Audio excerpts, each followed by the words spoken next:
Bem-vindos ao Papo Delinquente. Essa aqui é a nossa Poison, nossa psicóloga e colega lá do Underground. Seja bem-vinda, muito obrigada pela coragem.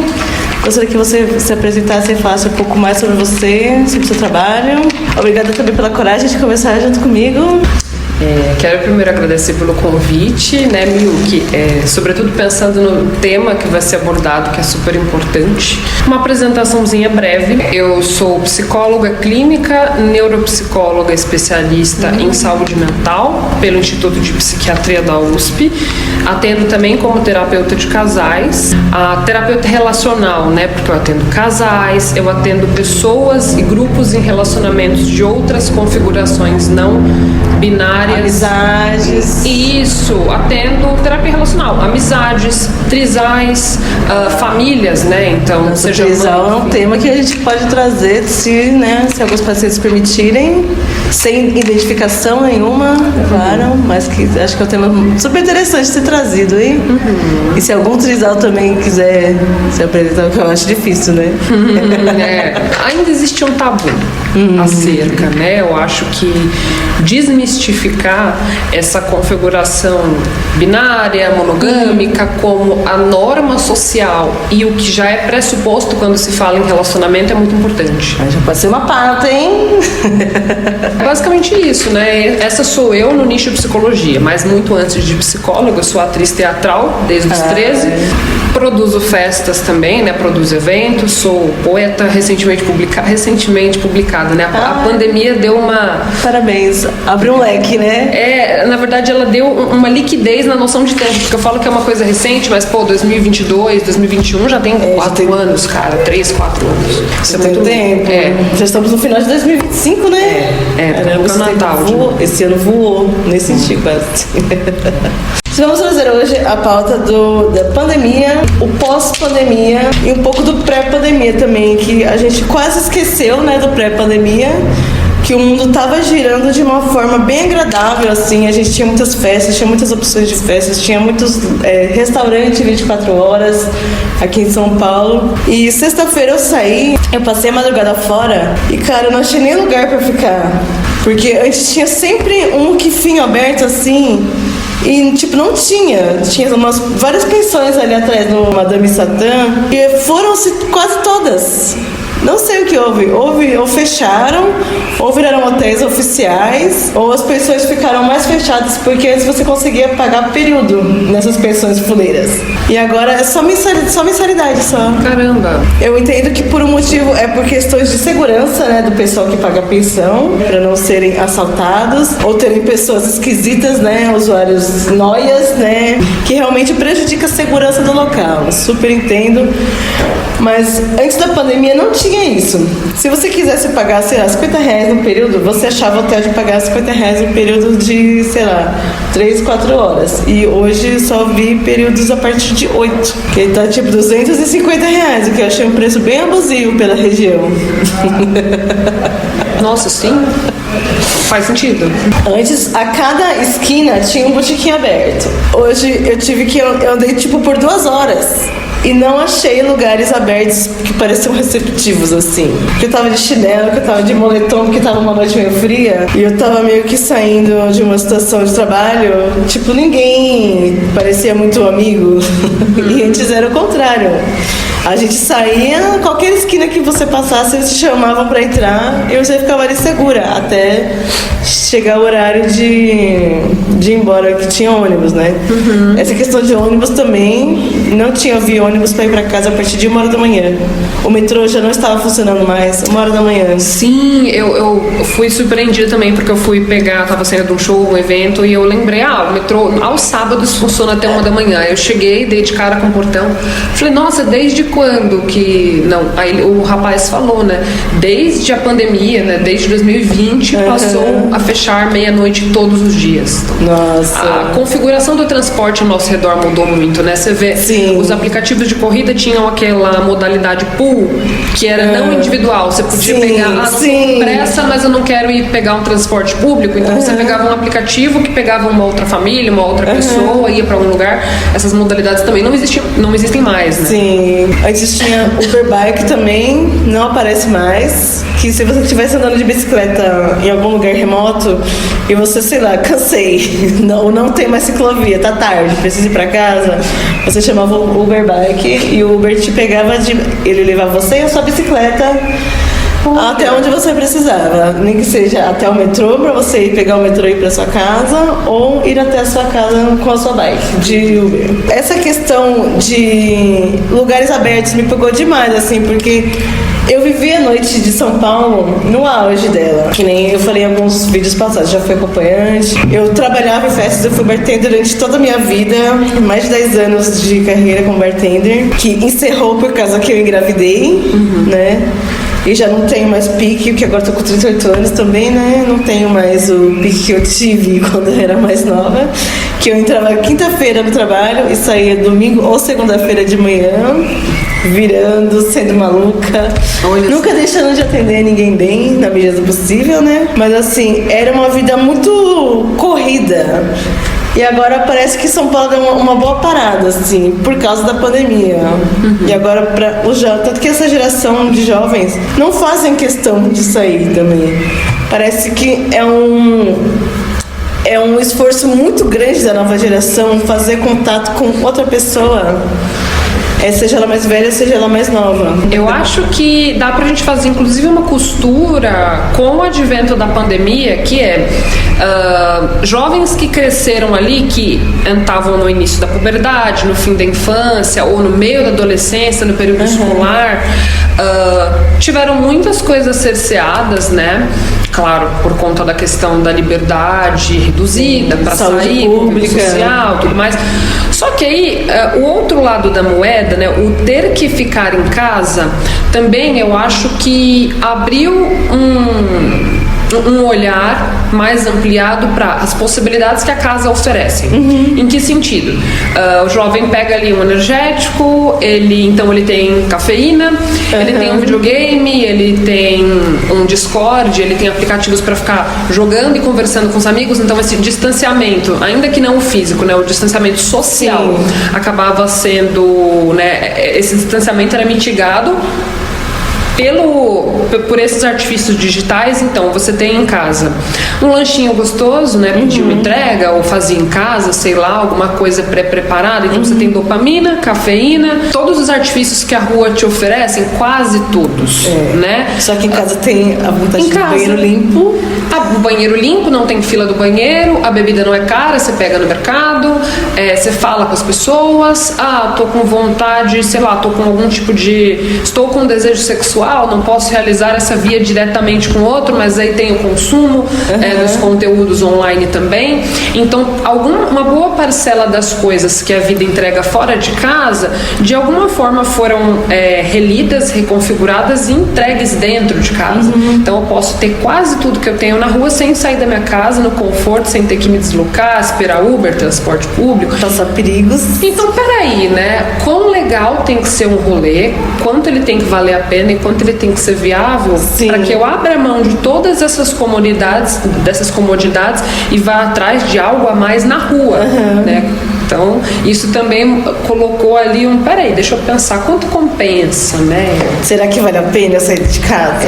Esse rolê, talvez eu tivesse aberto para tudo antes, mas agora eu tô aberto para algumas coisas um pouco menos. Então, esse rolê tem que ter um pouco mais para me convencer. E você sentiu isso como produtora de eventos? Fortemente, né? Eu acho que alguns eventos estremeceram, outros eventos deixaram de existir, outros eventos mudaram em termos de produção, de direção, de local. Teve algumas casas que estavam abrindo no começo da pandemia, quer dizer, no começo, no fim do distanciamento social, né, na volta, né, nesse recomeço a reabilitação social. Isso, esse comecinho, né? Foi um pouco bem corajoso, eu diria. Eu demorei assim quase 2 anos, né, para fazer coisa de lazer. Né? Vou para um rolê, vou para um lugar entupido de gente, para um parque, por exemplo, né? Então teve casas que estavam abrindo nesse começo, casas onde eu produzi, né? Onde eu circulei como produtora. Né? Então tinha uma sede maravilhosa, só que o custo para manter isso demanda um movimento grande para que isso aqui possa engatinhar, caminhar firme e se manter, se estabelecer. Né? Às vezes essa expectativa não caminhou junto com a realidade, a casa acabou fechando, então festa que tem uma configuração específica, que precisa de dois ambientes, já não consegue circular do mesmo jeito em ambiente que é feito para ser só balada. Né? Então uma série de coisas pequenininhas também aconteceu ali por trás das engrenagens que mudou um pouco a configuração das coisas. Eu diria que hoje em dia está bem retomado em algum sentido, né? Mas as coisas mudaram, com certeza. Muita casa fechou, muito bar fechou. Inclusive casas como o Madame, eu achei que não iam sobreviver, porque eram lugares muito específicos, de um público muito específico, que eu achei que não ia conseguir se manter, porque essa questão que você trouxe aí, do pré-adolescente, do adolescente, se manter em casa, porque eram lugares que eu ia quando eu, tava no auge da minha adolescência ali, eu fiz 18 anos, tinha um monte de festa gótica. Tinha dias, como eu era promoter também do Via, eu ia às vezes em 3 festas diferentes na mesma noite, e todas assim, lotadas. E eu senti essa questão que você falou, da casa que abriu com uma empolgação que não se manteve. Também eu me enganei nessa parte, porque eu achei que logo que as festas abrissem, todo mundo ia voando de volta. Só que parece que a gente ficou com um bloqueio. Eu, pelo menos, fiquei com bloqueio, que eu sempre tive, assim, só que antes era menos.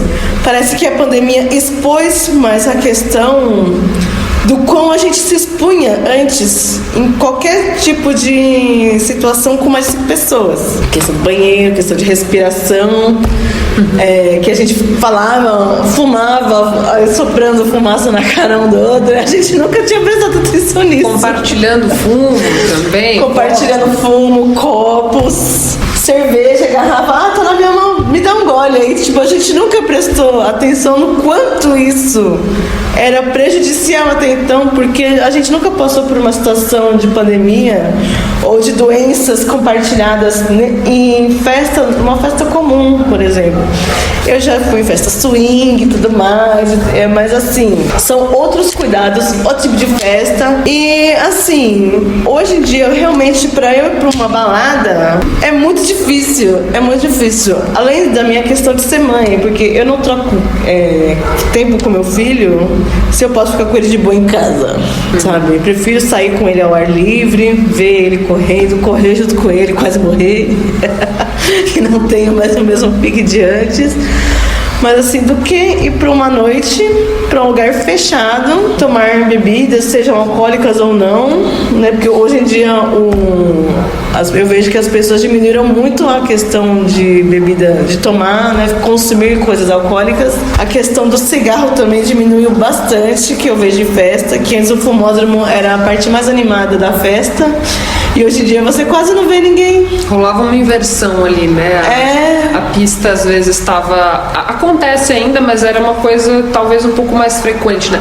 A pista tá mais minguada, o fumódromo ali você tem que passar desviando de ladinho, porque até não fumantes estavam ali porque ali que tinha alguma coisa acontecendo, né? E agora os fumódromos também trouxeram pra dentro por causa da lei do PSIL, que parece estar mais pesada.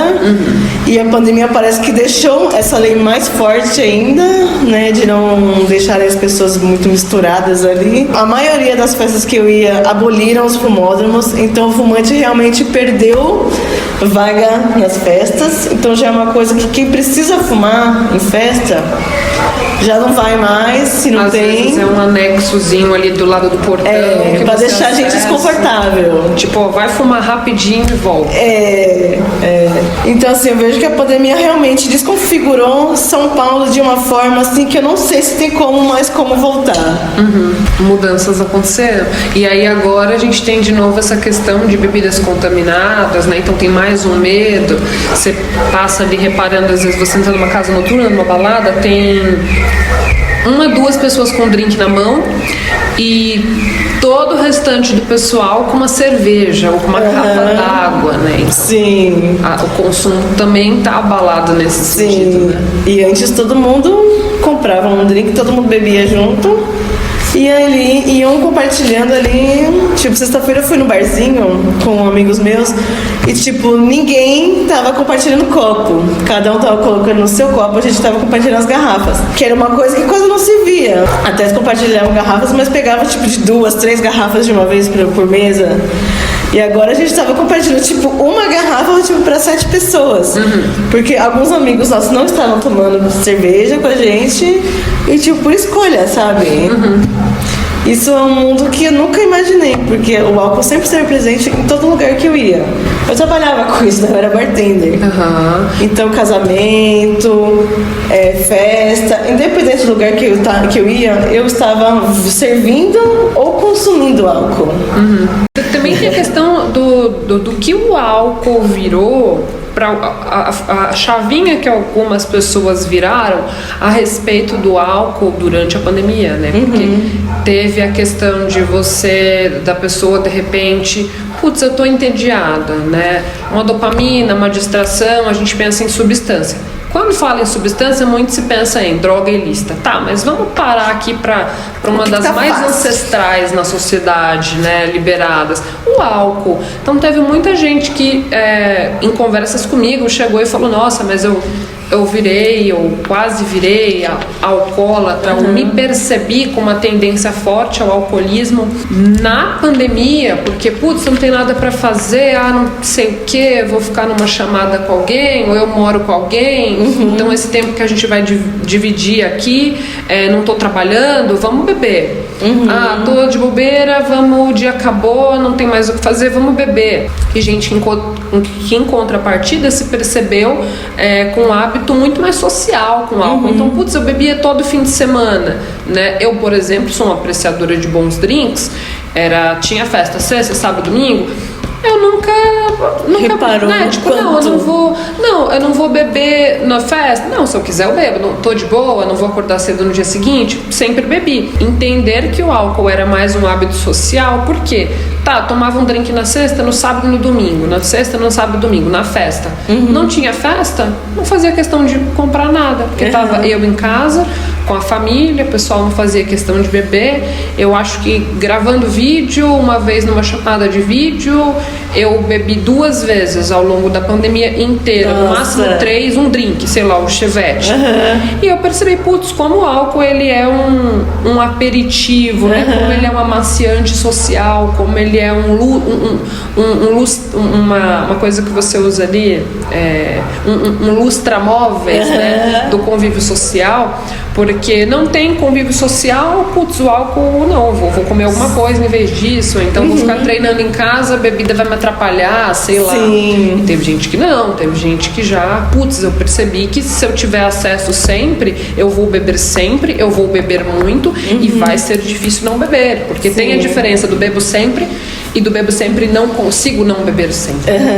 Então aí as pessoas relendo esse hábito, putz, eu vou dar uma segurada, vou escolher melhor quando eu vou beber nas festas, ou vou abdicar de beber por completo, porque se eu abrir essa porta eu não consigo fechar. Né? É uma percepção bem importante sobre que cada um teve sobre si, e alguns ficaram assustados consigo mesmos. Porque a questão das drogas ilícitas também parece que amplificou como o delivery chegou, né? Alguns lugares também se adaptaram aos seus clientes, né?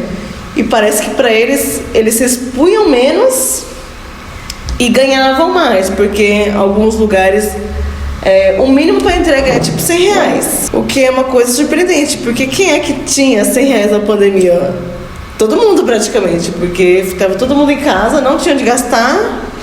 Os poucos deliveries que tinham eram bem marcados, né? De comida, de acessório, de mercado, né? Então abriu assim e parece que as pessoas se jogaram demais nessa parte e quase se perderam. Eu tive amigos que, infelizmente, eu perdi por causa dessas porcarias aí, entendeu? Porque não saíam, não tinham com quem sair. As pessoas estavam desconfiadas de uma na casa da outra porque não queriam, ou porque trabalhavam fora, ou porque trabalhavam no escritório de call center e não queriam entrar na casa do seu amigo levando uma certa carga, né, de germes e bactérias e tudo que a gente se expõe quando pega ônibus, metrô e tudo mais. E a contaminação assintomática também. Sim, e foi uma loucura, assim. Em um ano eu perdi 5 amigos porque estavam em casa usando, bebendo, fumando, porque achavam que não tinham mais o que fazer. Embora outros amigos pegaram esse período para se conhecer. Alguns não gostaram muito do que viram, né? Passaram a fazer terapia, né? Que essa parte, eu imagino que a terapia online cresceu muito nessa época. Né? Principalmente quando a gente viu que tem vacina. Beleza, consigo sair? Não consigo sair. Vou ver o porquê que eu não consigo sair, já que tem vacina, né? Alguns lugares estavam reabrindo, né? Tinha que reservar lugar, né? Pra você ouvir um sonzinho, comer alguma coisa diferente ali, beliscar. O belisco não era mais com a mão, era com um palito, pelo menos com hashi, no mínimo. E os hashis não se encontravam ali na vasilha, que era um cenário que eu nunca esperava ver na minha vida. Mudou muito, né? Acho que a gente falando que é uma parte aí, que é um dos braços das relações sociais, que é compartilhar comida, compartilhar consumo, né? Então, quando a gente fala do uso de droga ilícita também, tem um compartilhamento que passa a ser perigoso, porque muito se fala, principalmente pensando aí no esquema norte-americano de consumo, né? Injetáveis, porque compartilhar, seringa, tal. Tá, mas e o canudo? Que vai no nariz. Estamos com uma doença sistêmica de contágio via aéreo, então peraí, onde é que vai esse canudo? Onde é que foi a comida que vai na boca, que também é indiretamente uma via respiratória? Tudo a gente para pra pensar 2 vezes antes de fazer. Sim, a gente pensava muito no contato indireto, a gente começou a pensar no contato indireto como um potencial causador de dano, né? E até a questão do contato sexual, do contato sensual, né? O sensorial mudou muito, porque eu vou ou não vou pensar aqui 2, 3 vezes um pouquinho mais se vale a pena aqui eu trocar uma saliva, um fluido corporal, vai que essa pessoa é assintomática, porque eu marquei um date aqui, eu comecei a tossir, ou fulano começou a tossir. Fica os 2 bolados. Vou tacar um que se dane, né? E bora, vamos nessa roleta russa, porque a vida é uma roleta russa. Ou não, peraí, tem alguém em casa? Eu tenho criança, eu sou asmático, eu moro com uma pessoa que é hipertensa, moro com uma pessoa que é idosa, imunossuprimida. Então, o que eu vou fazer com o meu desejo? É onde eu tenho o direito de satisfazer esse desejo, justamente, né? Onde a realização do meu desejo esbarra com a segurança do outro que compartilha, querendo ou não, um espaço comigo, né? E o contato indireto também é isso, né? Que nem você falou dos hashis que passam a não se encontrar no prazo. Na época da pandemia, eu tava casada, tava grávida, né? Não queria me expor, já tinha um bom tempo. E quando veio o toque de recolher da pandemia, foi só pra eu me sentir mais insegura do que eu já tava. Porque quando eu me engravidei, eu fiquei meio maluca, assim. Que, tudo que eu pude fazer pra garantir a saúde do meu filho, eu fiz. Né? Parei de beber já antes de saber que eu tava grávida. Que eu tava fazendo muita merda ali, já não tava legal o meu consumo de álcool. Eu falei, não, vou parar, porque senão eu vou acabar morrendo, tá ligado? Eu falei, eu tava com mais de 30 anos, mas ainda queria viver mais um pouco, eu tava feliz, né? Eu tava casada, tava sendo feliz como dona de casa. De vez em quando ela fazia os trampos, né, de bartender, que eu tava bem já Quando você passa dos 30 e é mulher, parece que a sociedade te põe num cantinho assim, que ele só vai lá, te lembra de você quando precisa de você, entendeu? Isso foi muito bizarro pra mim também, me dar conta disso. Ainda bem que engravidei, porque eu me percebi importante pelo menos pra uma pessoinha. E isso já me dava um ânimo de acordar no dia seguinte, sabe? E de não me... Como eu também tenho um diagnóstico de bipolar, às vezes a gente vai para lugares que a gente não quer. Dentro da nossa mente, tô te falando, viu? E às vezes eu me pegava com muita bagunça dentro de casa e sem perceber que, tipo, quando a gente tá tanto em mania quanto em depressão, a gente tem um autoconsumo de algumas coisas que a gente não percebe quando está ali naquele momento. A gente só percebe quando sai. E às vezes eu percebia, tipo, pacotinhos de balas em vários lugares de casa. Aí eu falo, gente, eu não tô arrumando a casa, não. Aí isso, pela pandemia, também me ajudou a perceber mais o meu comportamento medicada e o meu comportamento sem medicação. Você chegou muitas pessoas, assim, pra você durante esse período de retoma da pandemia, que começaram a perceber os próprios hábitos e foram atrás de uma resposta, um diagnóstico, uma ajuda qualquer? Sim, fortemente. Inclusive, a minha especialização, ela veio de encontro, feliz e infelizmente, com a pandemia, né? Porque eu passei nesse processo seletivo para entrar nessa pós-graduação, nessa especialização, antes da pandemia. A pandemia, o toque de recolher foi um dia antes do primeiro dia de aula. Nossa. Me especializei, tinha um único encontro presencial, não existia vacina, então era 2 máscaras, chegar em casa parecia que era uma câmara de descontaminação, tirar tudo, mas enfim. Isso posto, né, a gente começa a olhar mais para o entorno, 2 coisas, né, os nossos hábitos, porque quando a gente está com a gente mesmo, ou no nosso seio familiar, no nosso seio doméstico, se eu tô aqui o tempo todo, eu sou obrigada a olhar para isso, querendo ou não. Cara, onde é que eu tô largando? Eu tô largando meu papel de bala em qualquer lugar, eu tô botando, sei lá, copo molhado, copo transpirado em cima da madeira, assim, a porta-copo, eu tô largando calcinha no chão, calça, né? Porque a gente tem essa fuga da casa, né? Que a gente precisa sair de casa. Então a gente olha um pouco menos para dentro, de repente, mas isso é sua casa, seu ambiente de trabalho, seu ambiente de rolê online, né, entre aspas, assim. Sim. Então tudo é a sua casa, então fica inevitável olhar para a sua casa. Um mercado que cresceu exponencialmente, assim, conforme a gente ia percebendo o distanciamento como algo um pouquinho mais permanente do que a gente imaginava no começo, foi o comércio de colchão. Putz, eu percebi que eu passo muito mais tempo em casa. Tô dormindo numa porcaria, né? Então vamos trocar esse colchão, vamos investir nisso, não tô gastando com rolê. E putz, tô aqui o tempo todo sozinho ou menos acompanhado. Percebi que estar na minha cabeça é um inferno, ou tem sido um inferno. Eu sou um problema. É interessante, né? Ontem eu tava passando num sebo, né, num bazar, e tinha esse livro, né, a tradução direta era: como toda vez que tem uma faca enfiada nas minhas costas, eu vejo que são as minhas digitais no cabo. O título do livro é esse, né, em inglês. Então, putz, onde é que eu não tô sendo aqui meu próprio inimigo ou meu próprio interceptador, né? Sei lá, então isso... as pessoas pausaram, né? Eu atendia só em modalidade presencial. Começou a pandemia... muitas pessoas que já eram atendidas migraram para o online, tinham feito uma pausa, falaram: peraí, isso aqui não vai durar 15 dias, vamos ter que dar um jeito, vamos começar a pensar no online. Fomos para o online. Gente que não passava, nunca passou em análise. Acho que o maior volume de pessoas que eu já recebi que estavam de primeira viagem, que nunca tinham passado por um processo psicoterapêutico, um processo analítico, foram quem chegou na pandemia. Né? Putz, tá infernal.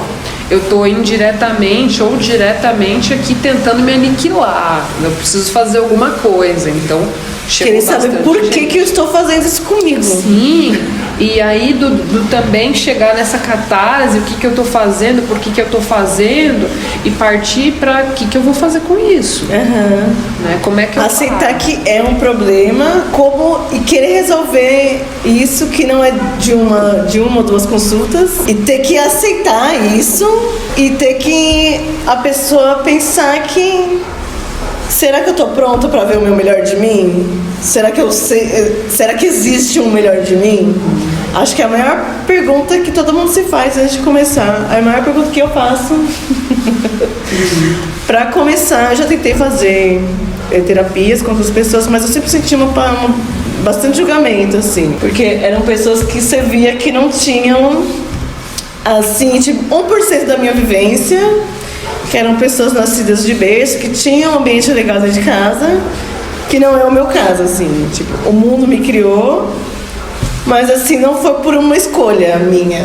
Foi porque aconteceu. E a maior parte da minha geração, eu digo que foi a mesma coisa. A gente se criou juntos. E a maioria que a gente aprontou pra caralho, hoje em dia, tá seguindo por um caminho de saúde, um caminho fitness, assim, porque é a melhor coisa que a gente pode fazer com a nossa vida. Tudo que a gente tinha pra aprontar, a gente já fez, sabe? Por isso que ser mãe, pra mim, é a minha maior vitória, porque nunca tinha sido me oferecida essa oportunidade, e quando me ofereceu, eu agarrei com as duas mãos e os braços. E eu acho que eu tô vencendo pelo que eu vejo do meu filho, né? Mas assim, não é fácil, não é um romance, não é todo dia que é só risada, né? Mas eu sou grata muito porque o meu filho me salva todos os dias. E por isso eu serei eternamente grata. Você teve muitas pacientes que engravidaram durante a pandemia ou logo após? Eu tive uma paciente que ela estava gestante, estava ali no início, no meio de uma gestação, quando foi anunciado que estamos numa pandemia. Né? A gente sabe que a pandemia de fato estourou muito antes, chegou aqui no Brasil muito antes de isso ser aberto, né? Porque chegou antes do carnaval, é o famoso pão e circo, putz, peraí, vai atrapalhar o carnaval? A merda já tá aí, vamos deixar, né? Tá no inferno, abraço capeta. Então, estamos mexendo com algo muito sério. Mas sim, tive uma paciente que ela estava gestante, ela deu à luz aí no começo, né, quando a pandemia já estava instalada, não tinha vacina, e aí a gente sabe que a configuração de tudo muda, né, porque já tem que ter uma higiene diferente, tem uma restrição do contato com as pessoas com o bebê, porque é recém-nascida, a gente sabe o famoso não beija criança, toma cuidado, lava a mão. Isso ficou muito mais exposto durante a pandemia. Total, mas aí que tem entre as divergências, né? Quem não está nesse lugar, quem não está no lugar dessa precaução, desse sofrimento com a preocupação, será que lê do mesmo jeito? Porque nem todo mundo se coloca, né? Que nem no lugar do outro. No lugar do outro, né? Não tá calçando às vezes no próprio lugar também.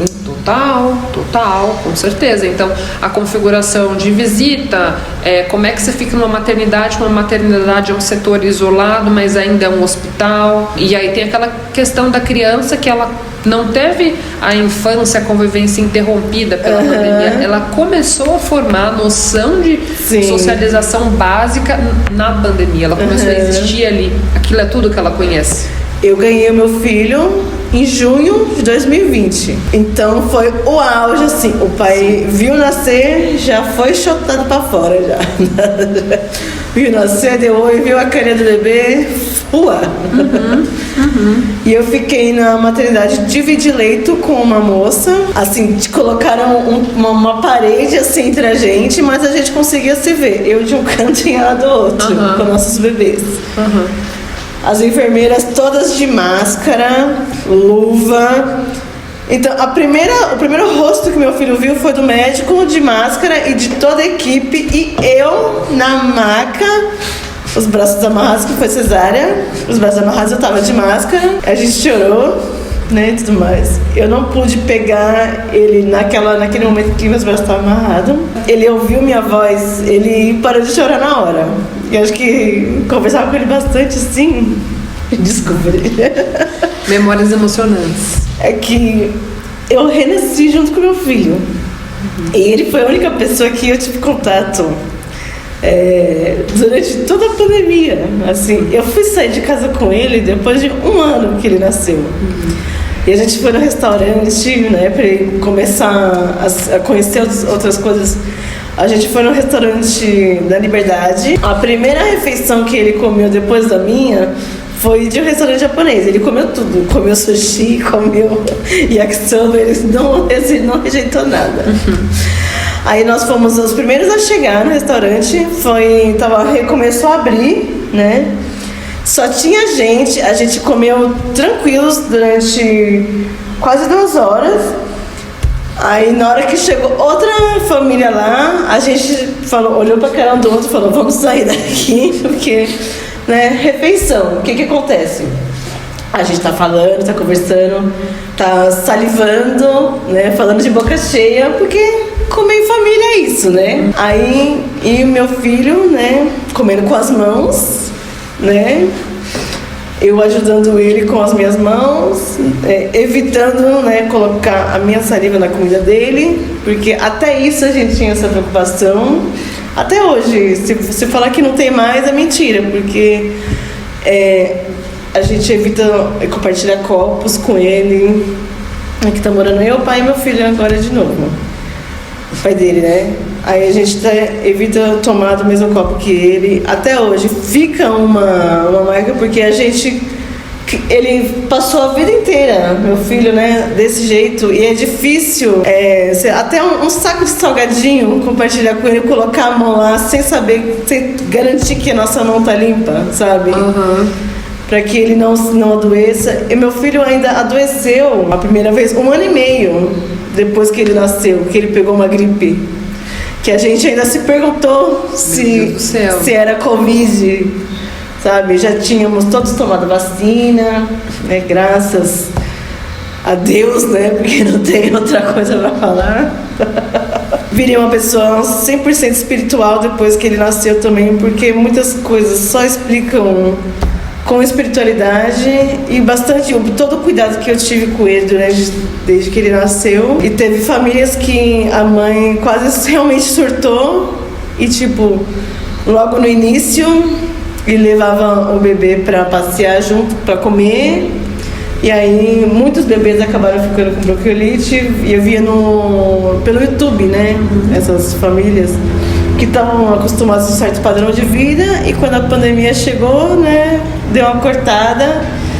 Aí você pensa, uma mãe só cuidando do filho, sem literalmente ter para onde ir, e quando vê que um restaurante mais próximo abriu com reserva, se eu tivesse a oportunidade eu também iria, sabe, de boa.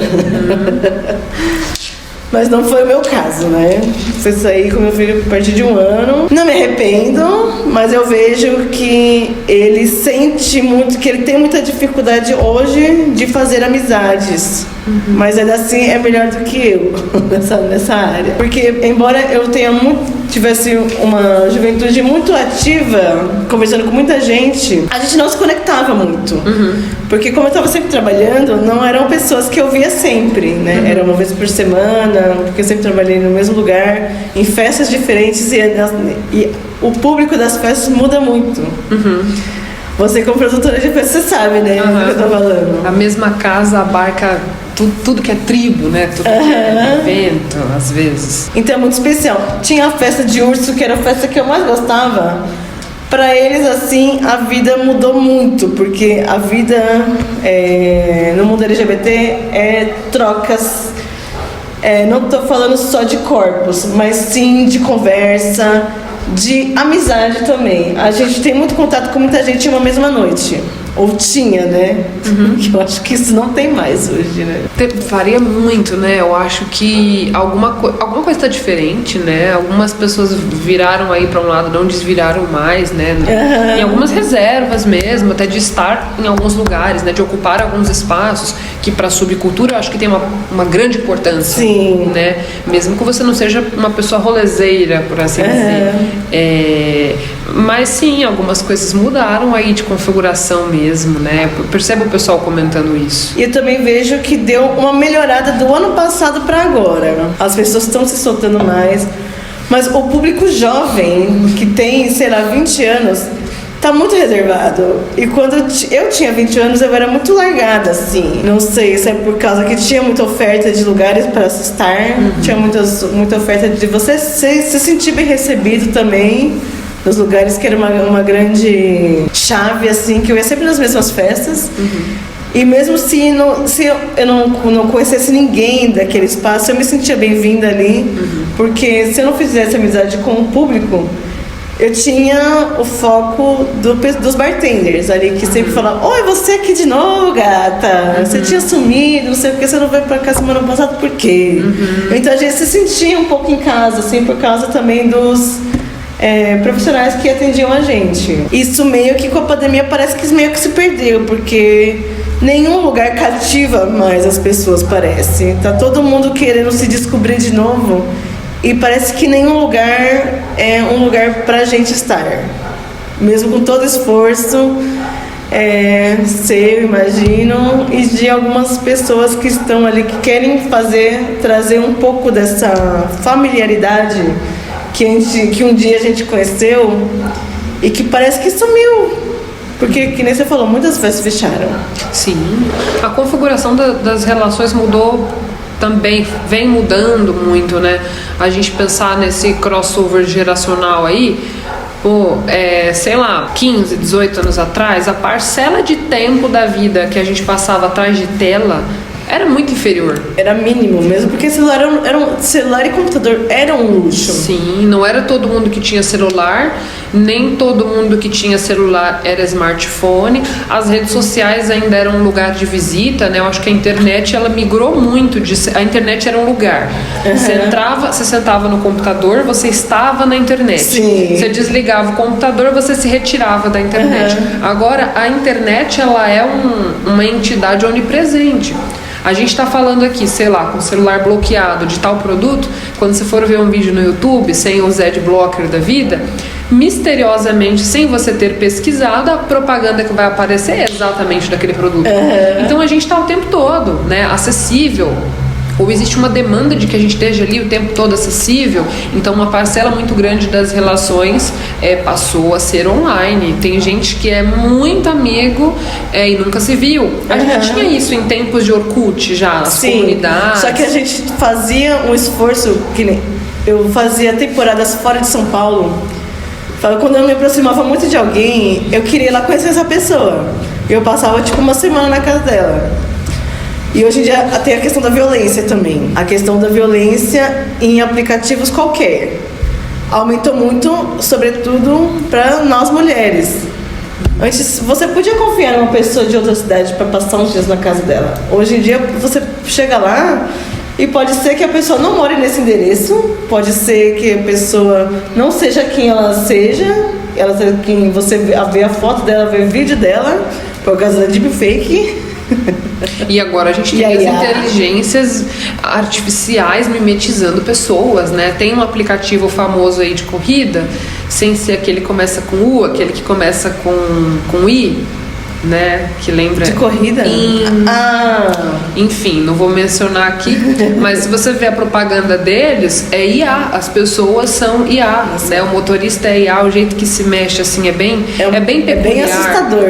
Então também estamos, né? E esses atores aí, né? E essas pessoas que figuravam, que trabalhavam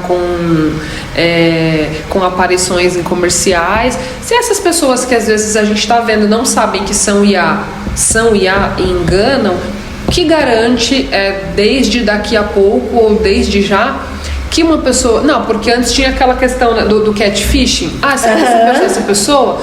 Não, mas a gente falou... Mas era um trabalho muito grande para a pessoa se manter catfish também. Total. Você falava, me manda um vídeo aí então para provar que é você, segurando um garfo agora, sei lá, sabe? Manda um vídeo dançando tal coisa. beleza, é isso aí. E aí, repentinamente, essa pessoa pode mimetizar isso numa inteligência artificial. Pô, e é super rápido agora. Antes você mandava, você esperava tipo uma semana pra gerar uma imagem. E agora eu gerei tipo 5 imagens no Gemini em menos de 1 hora. E ainda porque eu fiquei enrolando, porque eu tava fazendo outras coisas. E gente, todo mundo caiu nas IAs que eu gerei. É muito mais fácil você não só fingir que você é alguma coisa que você não é, mas é muito mais fácil criar uma pessoa. Você pode inventar uma pessoa e não é um fake, você vai procurar, mas essa pessoa aqui eu achei o perfil dela original, é esse aqui. Não, eu crio do zero uma pessoa que não existe. Então, e aí? Como é que fica? Antes tinha ela me mandou um vídeo, essa pessoa mandou um vídeo, então beleza. Agora essa pessoa me mandou um vídeo, e daí? Ligação de vídeo. Você pode conversar de vídeo com uma pessoa sem mostrar a sua cara para essa pessoa. E tá ali gesticulando, pegando água, fazendo exatamente o que eu tô fazendo aqui, inclusive usando este vídeo como referência. Sim. Isso é muito assustador. Eu acho que tinha que ver, os governos em geral tinham que pegar um jeito de barrar um pouco, porque tem muitos vídeos de aqui eu caio, eu não sei mais o que é meme, não sei mais o que é um meme real, não sei mais o que é IA. O mecanismo tá cada vez mais refinado. Mais natural, eu tô ficando bad assim. O mecanismo está cada vez mais refinado, né? De mimetizar coisas, de fazer coisas e pessoas sintéticas, né? Aí essa questão aí da criança na internet também. O meu filho pega o meu celular, ele mexe tudo como se ele fosse melhor do que eu, na verdade. Isso também, eu sempre tô vendo o que ele tá vendo, porque hoje em dia tem muitas coisas que mostram no YouTube Kids que não é pra criança, mas que ele vê do mesmo jeito. Aí eu vou lá e bloqueio. Mas assim, as empresas também têm que ter um nível melhor de acompanhar os conteúdos em qualquer portal, principalmente para crianças menores de 10 anos e, né, para ver de acordo com a idade delas, de acordo com as capacidades delas, porque tem mostrado muitas coisas de terror assim que eu fico com medo.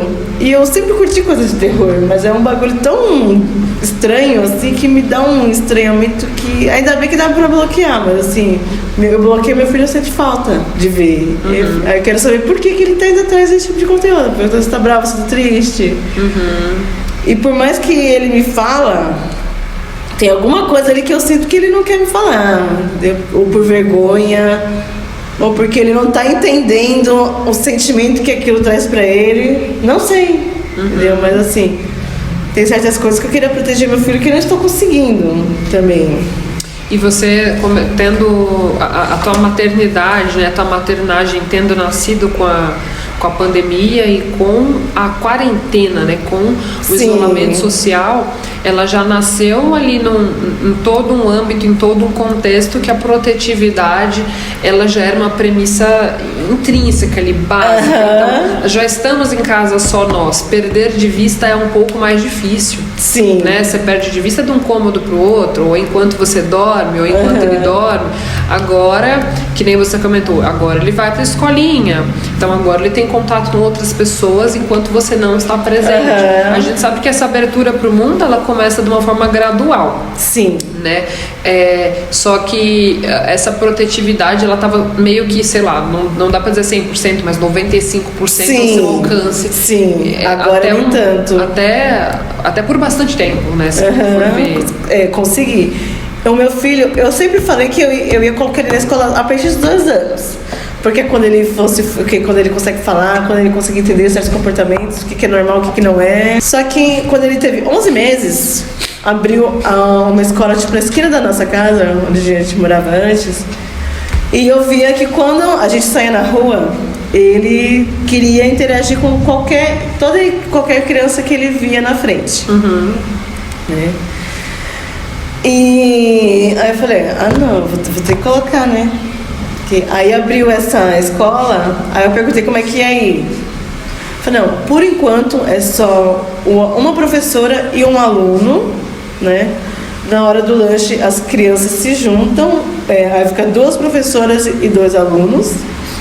Ele aprendeu a andar praticamente na escolinha, porque a professora dava 100% de atenção para ele. Então, assim, essa parte foi boa para mim como mãe e para ele se, né, desenvolver melhor, que ele tinha literalmente toda a atenção da professora, só para ele. Aí em casa ele tinha 100% da minha atenção sobre ele, aí ele chegava na escola, tinha 100% da atenção da professora. Então ele pôde se desenvolver assim na totalidade que ele pôde, na idade que ele podia, né? Aí conforme os anos foram passando, iam acrescentando mais um aluno, né? Até que ele chegou com 2 anos, aí já teve uma pancada de mudança total, assim. Porque antes era ele e até 5 alunos, por exemplo. Chegou na creche, né? Que ele ia quando bebê. Aí ele fez 2 anos, aí já foi para uma creche maior, que a gente mudou de endereço de novo, e já era uma creche bem grande, assim.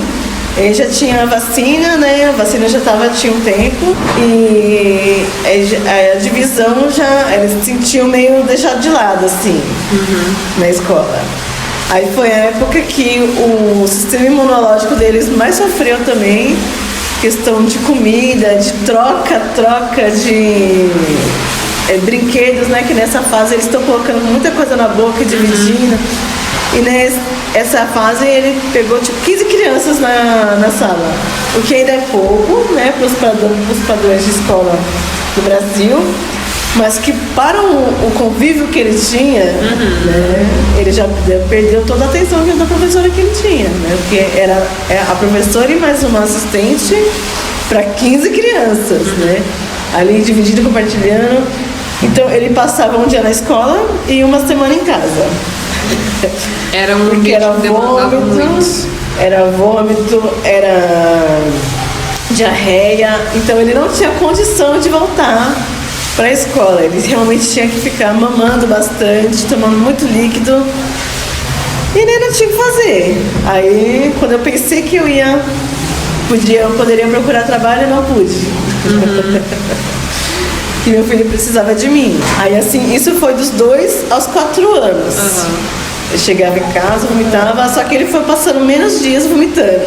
Aí eu falei, não, agora o sistema imunológico dele tá ficando forte, né? A questão da merenda escolar também era muito importante. Aí parou.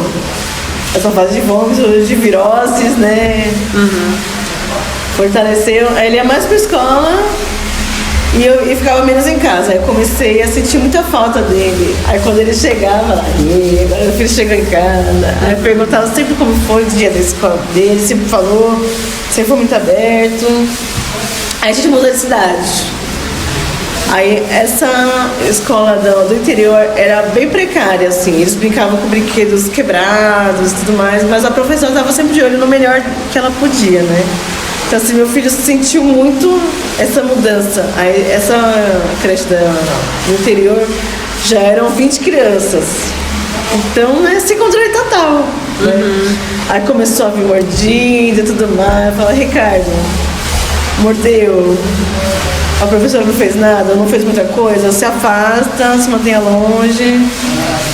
Mas assim, ele cresceu bem, assim, quando ele vê que tem alguma criança diferente, assim, ele já meio que se isola ali. Mas é curioso, porque quando a gente vai em qualquer parquinho, ele tem muita facilidade de se misturar com outras crianças. Eu fico muito orgulhosa dele. Da questão que você falou, de que as pessoas passaram a investir melhor nas suas casas também.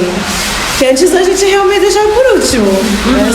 Só trocava lençol e colchão quando tava rasgando. Enquanto uma mola não me furar, sei lá, vai ser esse colchão. A questão de alimentação, eu senti que o pessoal quis melhorar bastante também. Sim, o mercado de comida. Um exemplo, a atenção para alimentação infantil, né? Tinha aquela papinha famosa, daquela marca famosa que vinha no vidro. Sim. Aquilo ali saiu do mercado, né? Saiu de linha, que foi um produto que durou décadas. Saiu de linha na pandemia, porque o mercado começou a ficar muito fraco para justificar a demanda, já que as pessoas responsáveis por crianças, fossem mães, pais, avós, passaram a preferir muito prefiro de longe, assim, fazer a alimentação natural. Comida fresca. Tava o tempo todo em casa, vou fazer comida, ou vou fazer comida e vou congelar comida, pra que eu vou comprar papinha no vidro? E já tô evitando ir ao mercado, né? Então, sei lá. Vai que pega um lote estranho. Congelar.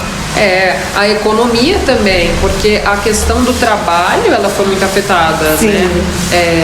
Muitas pessoas foram morar na rua, infelizmente. Sim, a gente passava ali eu cheguei a passar ali de carro perto da região da Sé, não tinha mais aquelas, assim, tem os gatos pingados, né, que as pessoas que ficam individualmente ou coletivamente, mas elas são pessoas separadas que se encontram, eram famílias inteiras, então tinha barraca de acampamento, barraca de camping grande, com pai, mãe, 2 ou 3 filhos, um cachorro acorrentado, um gato, então era uma família inteira dentro de uma barraca. Sim. Né?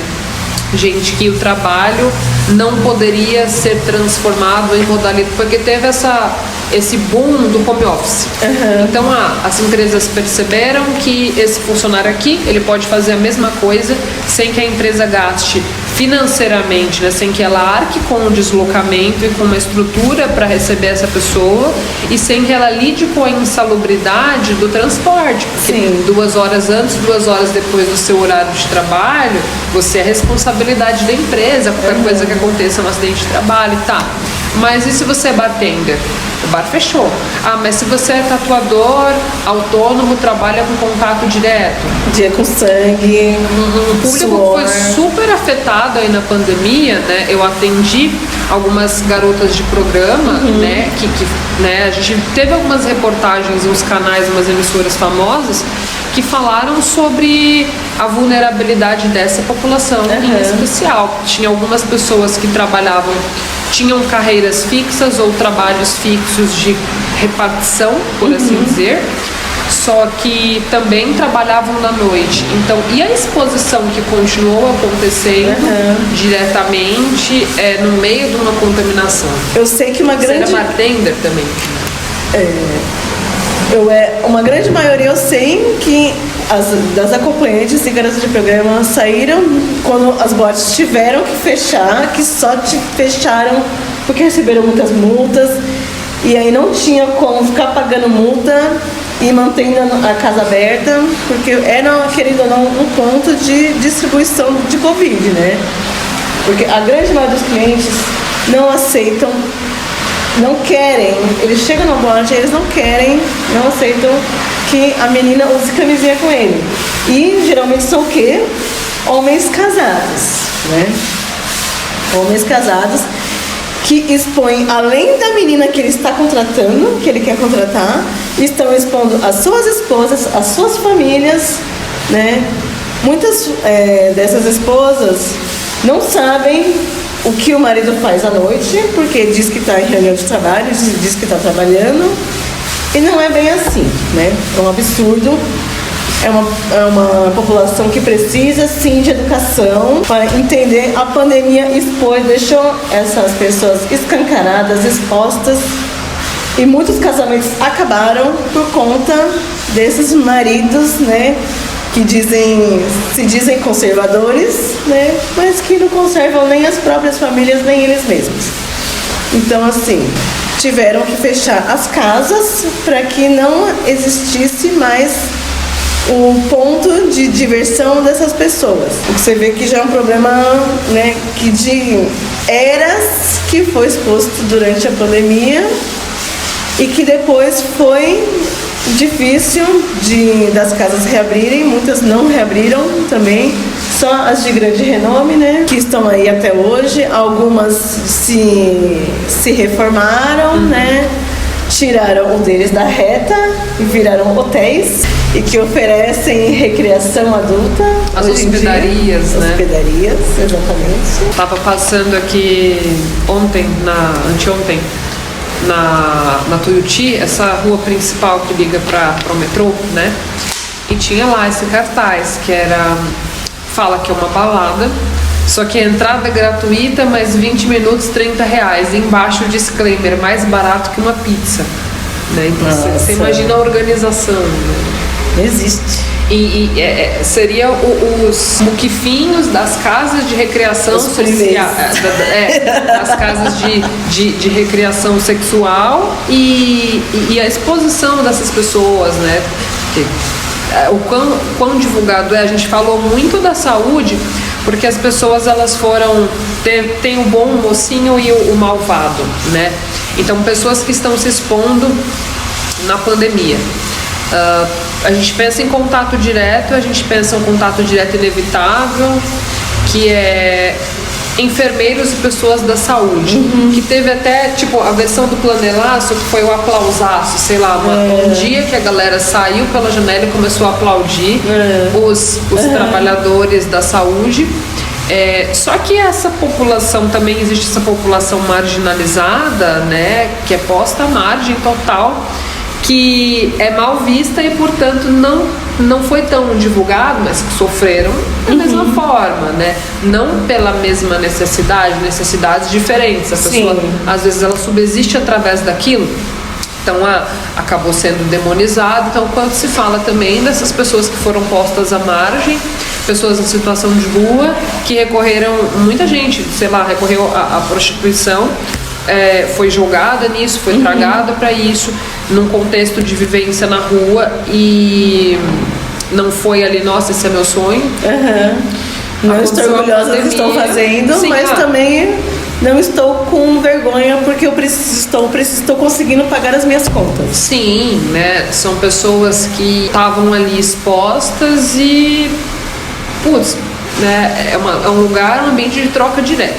Então, onde é que fica isso, né? Não existe, ninguém vai trabalhar ali dentro de máscara, mesmo. Gente, não, é completamente incompatível com a natureza do serviço.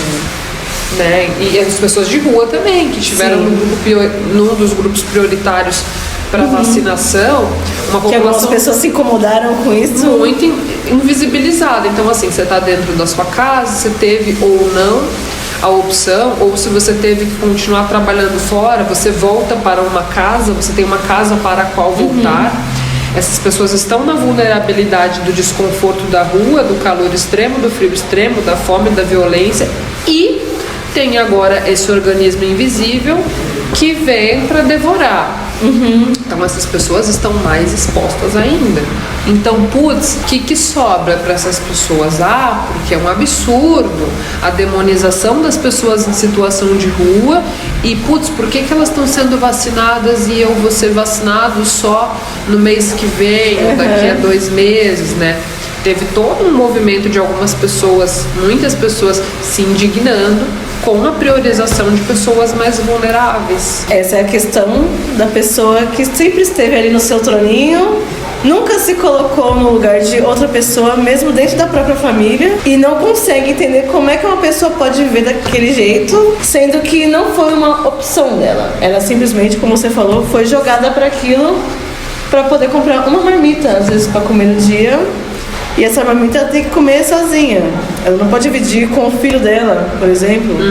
Porque muitas pessoas que trabalham à noite, elas têm filhos, elas têm família e elas às vezes têm até maridos. Mas eu nunca deixaria minha esposa trabalhar nisso. Ótimo, parabéns pra você. Só que assim, não é todo mundo que tem essa oportunidade, não é todo mundo que tem essa consciência, mesmo porque nessa fase as mulheres ficaram ainda mais expostas como chefes de família. Então, por isso que o mercado de criação de conteúdo adulto cresceu tanto durante a pandemia, porque foi um canal de saída assim, para essas meninas que trabalhavam à noite, que se expunham toda noite e durante o dia.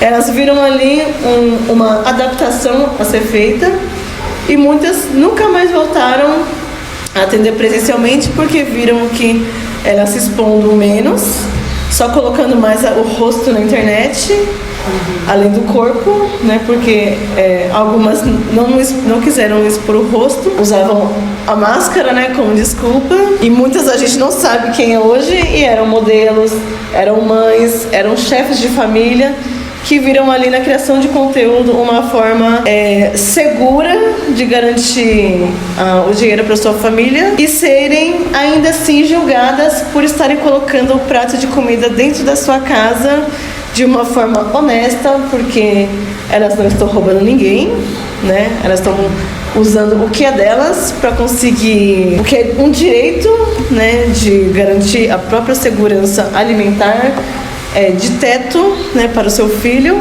assim como eu também fiz. E assim o pessoal fala: mas você não vai ter vergonha do seu filho descobrir no futuro? Eu falo: não, porque eu estou criando meu filho para que ele tenha uma cabeça moderna. Eu não estou criando ele para que julgue o próximo. Porque a gente vive uma realidade que não é a realidade das pessoas no geral. Então, assim, eu estou criando meu filho para que ele conheça a pessoa antes de fazer qualquer julgamento. Entende? Então, assim, foi com este trabalho que eu garanti o leite dele e nunca faltou nada pra gente. Foi com esse dinheiro que muitos clientes nos ajudaram, às vezes mais do que eu pedia, às vezes sem precisar pedir também, porque eles se colocaram no nosso lugar, eles entendiam a minha luta, né, principalmente depois da separação. Nós nunca tivemos uma vida fácil, mas nós tínhamos uma vida confortável, entendeu? Nunca faltou nada pro meu filho, graças a esse trabalho que muita gente não respeita, muita gente fala mal, mas que tem sim a sua beleza. E existe muito respeito entre a criadora de conteúdo, os criadores de conteúdo e seus clientes mais próximos, porque os clientes acabam virando nossos amigos. Muitas pessoas não imaginam a luta que é você se abrir, você ter a sua cara na internet, ter o seu corpo. Então muita gente fala muita bosta pra gente. Você ou é muito mais velha, ou você é muito mais nova, ou você não tem aquele corpo que o pessoal espera que você tenha.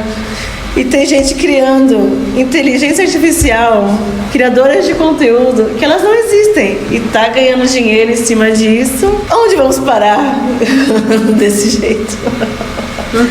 Sem o respeito ao próximo, né? E você sai, né? A pessoa que vamos supor, a pessoa que trabalhava com entretenimento sexual, né, no mercado sexual, de forma física, de forma presencial, quando ela migra para esse nicho de mercado online, ela sai de uma exposição do perigo físico, do risco físico imediato, seja por IST, seja DST, seja uma violência, o risco à vida, né? Sim. Em N níveis.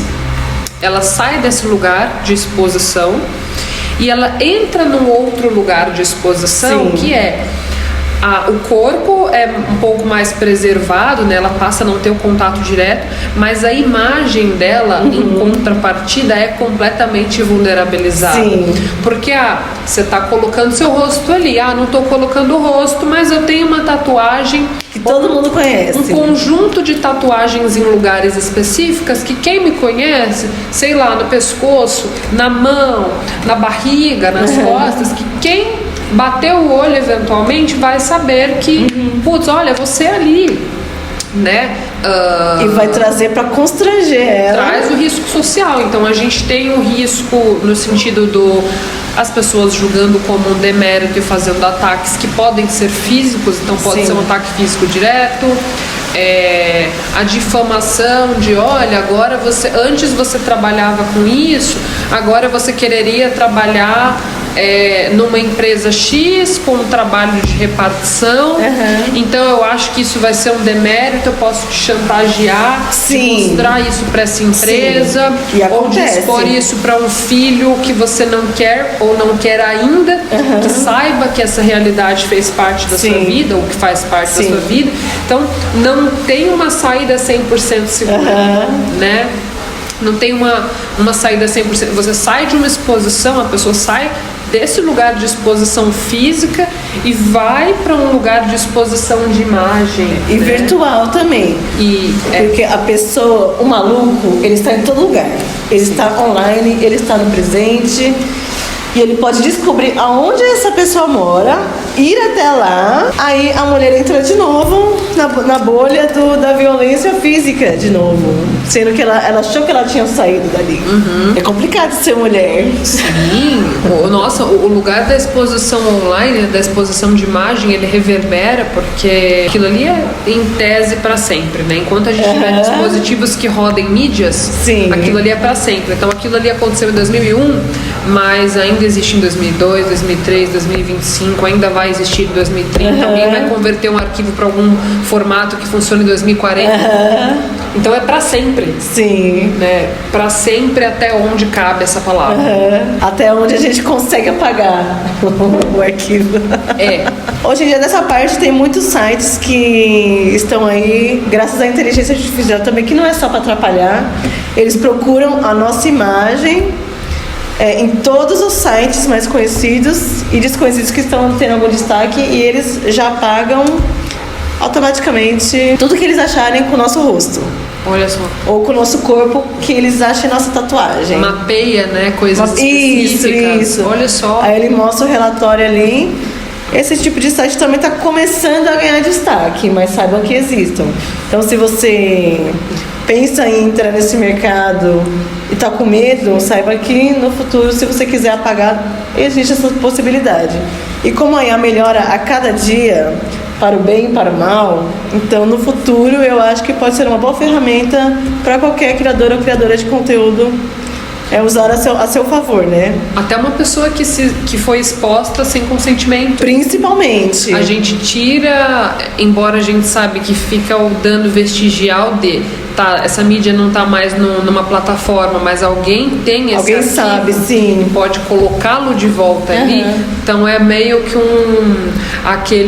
você tem que fazer uma diálise constante, né? Sim. É tipo um sistema de tem que estar sempre repesquisando, mas que bom que Sim. que tem esse acesso. Eventualmente pode acabar. Que nem você falou, é pra sempre até onde essa palavra caber. Justamente. Eu ia falar de uma outra coisa agora que eu esqueci, mas daqui a pouco volta.